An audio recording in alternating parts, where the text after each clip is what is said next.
Bueno, muchísimas gracias. Yo tenía a cargo los comentarios, no los voy a hacer yo. Le pedí a nuestro director del doctorado, Hernando Santamaría, que los haga porque creo que va a ser mucho más elocuente y va a tener una capacidad de hilar mejor estas tres grandes presentaciones. Una primera por el doctor Juan Camilo Cárdenas, que no sé, Juan Camilo, si todavía está ahí.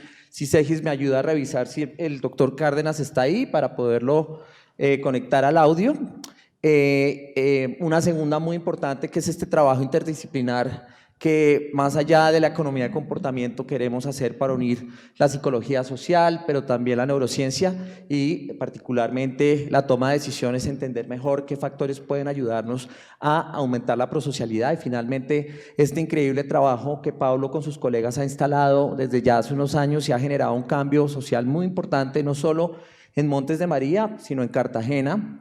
Pablo hace mucho trabajo también orientando a la comunidad de las dos regiones a través de sus columnas de opinión y otros mecanismos, Twitter y otras cosas que hace, así que también los invito a seguirlo.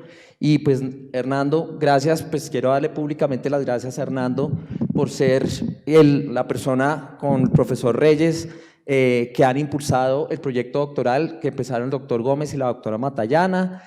Todo el trabajo que hacen pues, para tener un programa como el que tenemos, para conseguir las becas con las que nos pagan a nosotros por estudiar, unos proyectos muy interesantes y muy ambiciosos, y por eso siento que el doctor Santamaría, que mañana va a abrir precisamente con uno de los conceptos que queremos hilar con la propuesta de Juan Camilo de Paz con la naturaleza, sin duda pues, es muy relevante que lo escuchemos, doctor, y a todos y a todas entendemos que a las 5 muchos tienen que arrancar, así que mañana a las 8 nos veremos y también el streaming va a estar abierto. Y tuvimos más de 200 personas conectadas, aquí tuvimos paso de 50 personas por el auditorio de muchas entidades clave para el país. Y finalmente contarles que tenemos 560 inscritos, gente que se está conectando desde todo el mundo, así que esta es una conversación que hasta ahora empieza. Por eso decíamos que es el primer seminario, pensando que tengamos uno el año entrante donde más colegas puedan venir de alrededor del mundo, y Boas ojalá nos vuelva a visitar. Bueno, muchas gracias a todas, a todos. Mis comentarios, bueno, lo primero que quisiera decir es que estoy muy agradecido a los expositores por haber compartido sus líneas de trabajo, sus líneas de investigación que generan muchas preguntas. Creo que voy a tratar solo 3 o 4 puntos. El primero es algo que comentó Pablo Abitbol cuando dice al principio, cuando está empezando el bloque y habla del Leviatán y habla de Thomas Hobbes. Y me pareció muy provocador, y muchas gracias, Pablo, que lo hayas hecho, a propósito de la gran disputa que continuamente se hace, esta disputa tradicional sobre la violencia, de si la violencia está predeterminada, está determinada o está modulada por lo social. Yo creo que de fondo de este tipo de seminarios hay preguntas similares, Y están estas aproximaciones como la de Hobbes, de el hombre es lobo para el hombre en el Leviatán, y también las aproximaciones mucho más de Rousseau, que tiende a invitar a pensar que las cosas contextuales y sociales tienen un impacto y que podrían estar modulando las acciones individuales. Y yo creo que aquí continuamente se está hablando sobre cosas que ocurren a nivel colectivo, a nivel grupal, a nivel individual, y a veces creo que la gran apuesta por generar una verdadera neurociencia de paz, si es que esto lo pudiéramos seguir trabajando, es encontrar los canales apropiados para hablar entre lo colectivo y lo individual. Y entonces aquí ya quiero dar mi comentario a propósito de esta entrada que aproveché el comentario de Pablo, y es, yo soy psiquiatra, he trabajado siempre en neurociencia social y en métodos de neurociencia en humanos. Si aquí se pusiera otro de los profesores que trabajan en neurociencias moleculares o genéticas, posiblemente diría otras cosas. Pero yo creo que hay algunas cosas de fondo. La primera cosa de fondo, y aquí hablo como alguien que trabaja en neurociencias, que diría, ¿qué les puedo yo aportar a estos investigadores que hacen cosas tan interesantes y tan potentes en el campo de las ciencias del comportamiento, de la economía, o en el campo del IAP, siguiendo el modelo del profesor Falsborda? y todo lo que ustedes hacen allí en Montes de María. Y digo, posiblemente podría ayudarles a entender los errores de la neurociencia y las cosas que no logra. Las cosas que logra no las sé un poco los 3 o 4 líneas de investigación en las que yo he trabajado y las cosas que leo, pero las cosas que creo que no alcanza a hacer la neurociencia y que están por desarrollarse, sí que les puedo contar. Y entonces en ese campo sí que podría haber algo sobre lo que nosotros podríamos ayudarles también a ustedes. Y digo que eso es importante por lo siguiente. Hay un cierto ánimo hedonista de los que trabajamos en investigación, sobre todo los que hacemos neurociencia, sin intervención, ese es el primer punto. Muchos hacemos cosas para comprender cosas y termina la comprensión, es como, bueno, bien, felicitaciones, publicaste en Nature, tal, papá, 3 aplausos, chao, siguientes preguntas. Hay un cierto hedonismo en eso, ¿no? Una cierta como autocontemplación y un esfuerzo, la curiosidad intelectual, filosófica, ahí hay un gozo de encontrar unas respuestas a unas preguntas que muchas veces no impactan la comunidad. En un país como este, impactar es necesario. Y por eso me parece muy relevante la invitación que todos ustedes han hecho en sus presentaciones, aquellos que trabajan con comunidades, a intervenir. Desde el profesor Boas, desde el profesor Juan Camilo Cárdenas, lo que hace Pablo y lo que nos cuenta también Santiago y todos los colegas de la Facultad de Ciencias Económicas. Y entonces en ese sentido podría decirles que para mí es súper interesante eso. Muchos de los que hacemos neurociencia en humanos estamos haciéndonos preguntas sobre comprender fenómenos y no sobre cómo de alguna manera potenciar intervenciones. Esa podría ser un buen campo desde mi punto de vista en el que el diálogo podría generar algo fructífero y es de pronto encontrar qué cosas de las preguntas biológicas podrían generar intervenciones más duraderas, intervenciones más contextuales, ecológicas, podrían generar intervenciones más enactivas y de alguna manera que modifiquen acciones a largo plazo. Y cuando digo enactivas me refiero a que estén actuadas cuando se necesitan. Muchas de las preguntas que nos hacemos en neurociencia, en psiquiatría, en psicología, hablan de caracteres, de rasgos, de marcas, es decir, como si todos fuéramos siempre iguales en la vida. Yo soy neurótico, yo soy un poco de izquierdas, yo soy un poco de derechas, como si eso marcara todas las trayectorias comportamentales de la gente. Posiblemente las defina en gran medida, pero las interacciones en el 1 a 1, al menos las intervenciones que ustedes nos han mostrado muestran que las intervenciones en el 1 a 1, como algunos videos, son relevantes para el cambio. Y eso es un aspecto que me parece importante de lo que la neurociencia podía aportar. Esa es la primera idea que tenía. La segunda es una gran idea que además escuchársela al profesor Cárdenas me llena de ilusión. Y es intuyo, y de pronto los colegas de Ciencias Económicas me perdonarán por hacer esto, pero intuyo en él una reflexión hipercrítica a los modelos, al menos a estas nociones de los bienes individuales, con esta noción de los bienes sociales. Me parece algo muy interesante, es al menos un reto a la noción del homus economicus para pasar a este otro homus contextualizado, ecológico, al que él nos invita, naturalizado, ¿no? Embebido en una naturaleza que parece que además alivia y da bienestar, y eso le agradezco mucho al profesor Cárdenas por esa invitación. Y digo que lo agradezco, entre otras, porque coincide con ciertas cosas también, y eso puede ser un sesgo, pero quisiera resaltarlo, coincide con algunas cosas y hallazgos de los que nosotros encontramos en neurociencia social. Y es, nosotros no podemos descartar que hay comportamientos individuales, no podemos descartar que los humanos a veces pretendemos diferenciarnos de otros. En la propuesta del profesor Cárdenas hay una noción de que vamos a estar mejor, al menos una intuición en esas 2 ideas finales que plantea, de que podríamos estar mejor si tuviéramos bienes compartidos, si tuviéramos un bienestar social masivo, vigente, activo. Y también pregunto, puede ser que sí. Puede ser que sí, pero también creo que aparecerían de pronto, porque soy mal pensado, formas de la individualización. De todos tenemos esto, pero yo lo tengo a mi estilo, ¿sí? Yo lo tuneo a mi forma, porque eso hace parte de las identidades también. Pero la pregunta me parece muy relevante, muy potente y muy interesante, y es ¿qué valor tienen este otro homus embebido, ecológico, este homus social sobre el homus económico? Y decía que coincide con algo que hacemos mucho en neurociencia social, porque aunque no podemos descartar el homus economicus, sí podemos poner un modelo en paralelo, que es este homus social, en donde no toda acción humana pretende la optimización de digamos, de los valores individuales o de los recursos individuales. No toda acción humana tiene ese nivel de utilitarismo.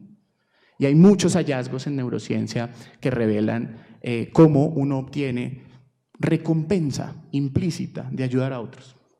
Cómo la prosocialidad y el altruismo genera recompensas. El profesor Cárdenas se preguntaba sobre eso, nos mostró un estudio además de unas áreas muy de recompensa sobre cómo estar en contacto con otros y con escenarios de la naturaleza genera activación de recompensas. En el fondo, aquellas que son las recompensas individuales que respaldan el homus economicus parece que también se logran si uno hace algo por el otro, si tiene bienes comunes. Esa era la segunda idea que quería expresar. La tercera idea tiene que ver un poco con esta apuesta también del profesor Cárdenas de invitarnos a pensar como en una aproximación a la naturaleza.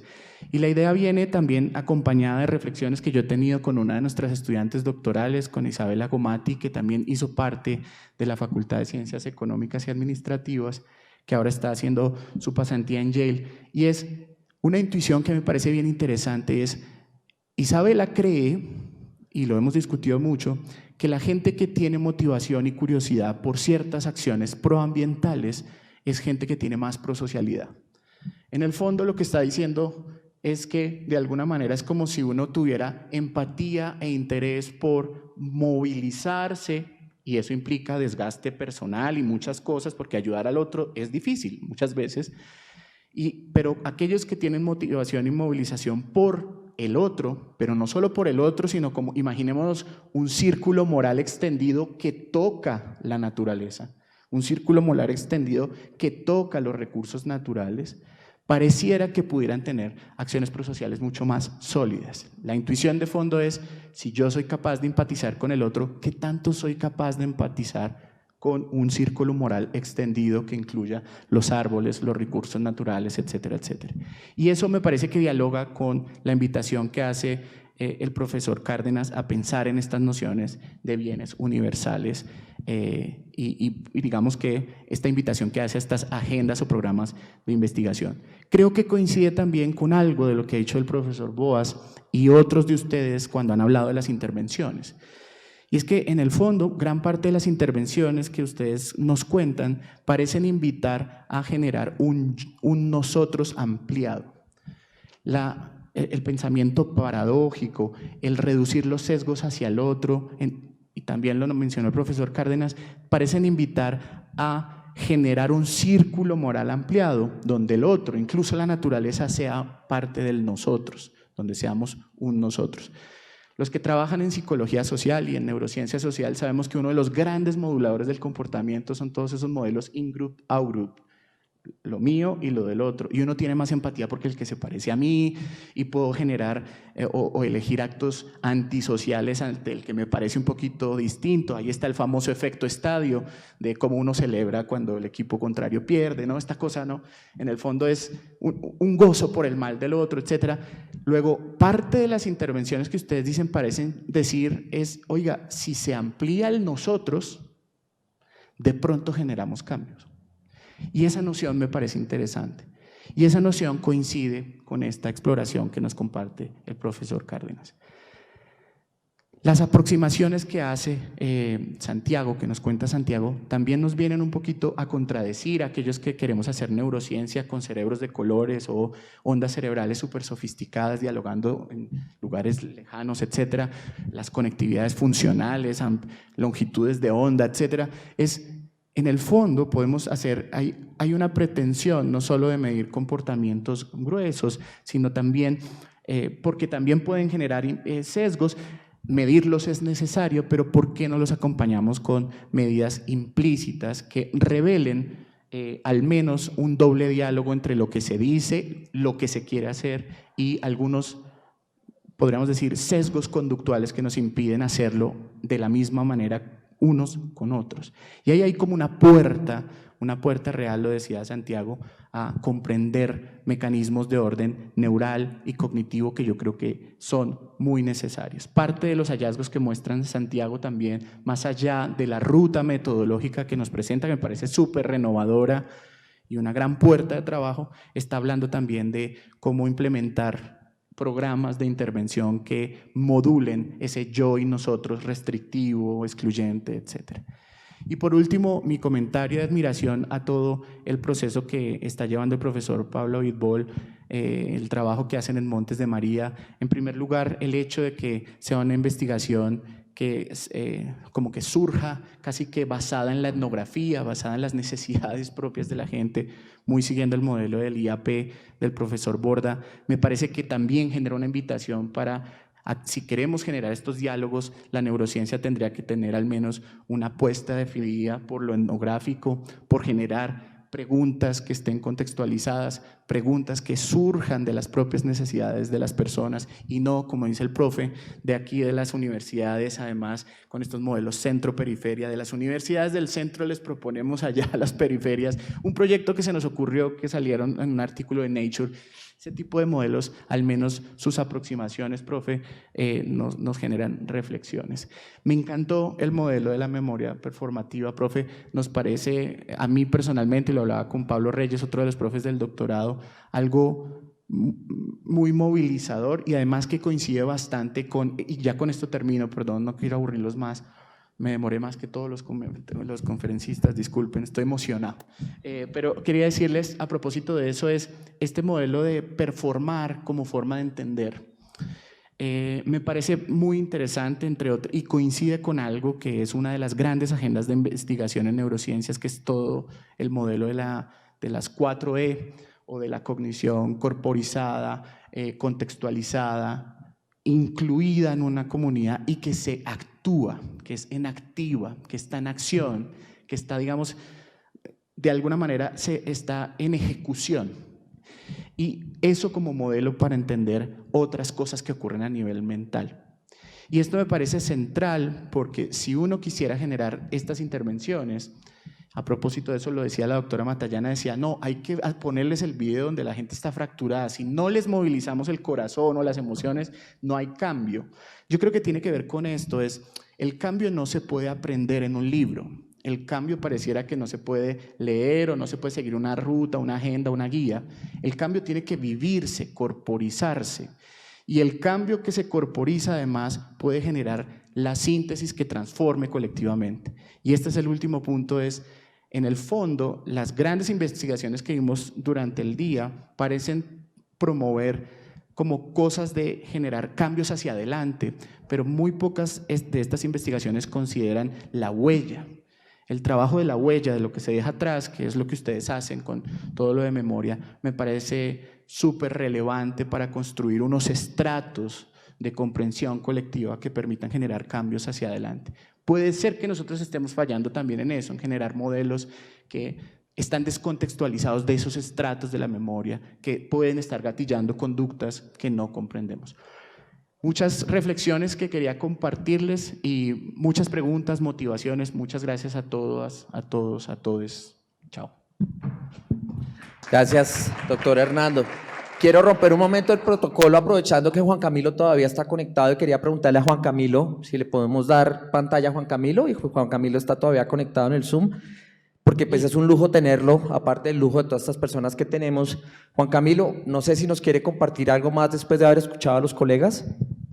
Sí, pues obviamente una sintonía muy grande, pues con Pablo tenemos conversaciones de hace muchos años y fíjense cómo esta idea de movernos a un modelo de un humano emplanetado, como estaba tratando yo de presentar, embebido en sistema cultural y en un sistema biofísico, es bastante evidente en el trabajo que él ha estado haciendo de todas estas formas.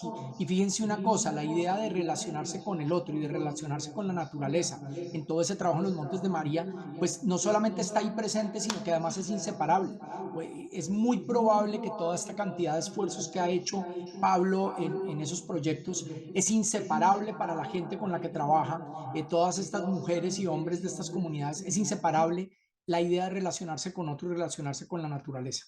Y el otro comentario que quería hacer es que me pareció fascinante la mención de Hernando a este trabajo que mencionó, que no alcancé a notar el nombre, de una persona que entiendo que venía de la Facultad de Ciencias Económicas y también que pasó por medicina y que está haciendo una pasantía por fuera. Y simplemente les quería mostrar una imagen que precisamente va en esa línea. Entonces voy a tratar de compartir aquí en un segundo, si me permiten, esta foto, y espero que ahí la estén viendo.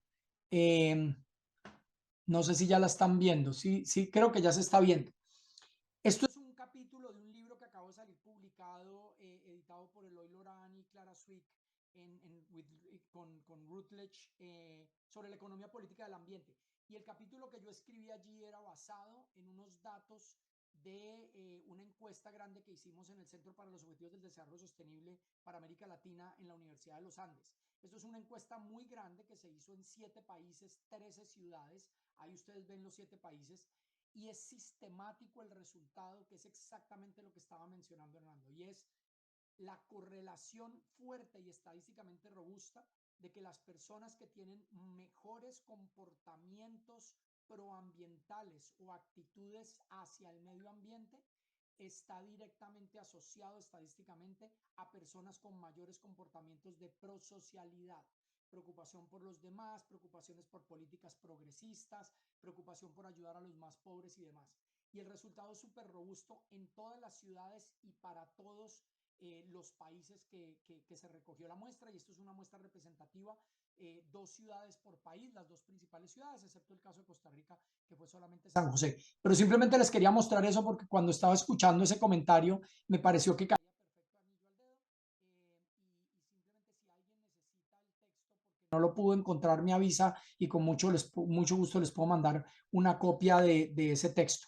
Pero quería compartir eso porque me pareció que iba muy de la mano, y precisamente va de la mano de esa elaboración que estaba haciendo él mismo sobre qué podemos aprender de esta idea de que todos creo que estamos en un territorio común, un común denominador, de que el sistema cognitivo de los humanos tiene plena conciencia de su entorno social o entorno físico, y la pregunta es cómo utilizamos desde las ciencias del comportamiento y desde las neurociencias el comprender esos mecanismos para poderlos potenciar para ese mejor contrato social del que yo estaba hablando. Entonces quería solamente reaccionar en ese par de puntos y darle las gracias por el tiempo.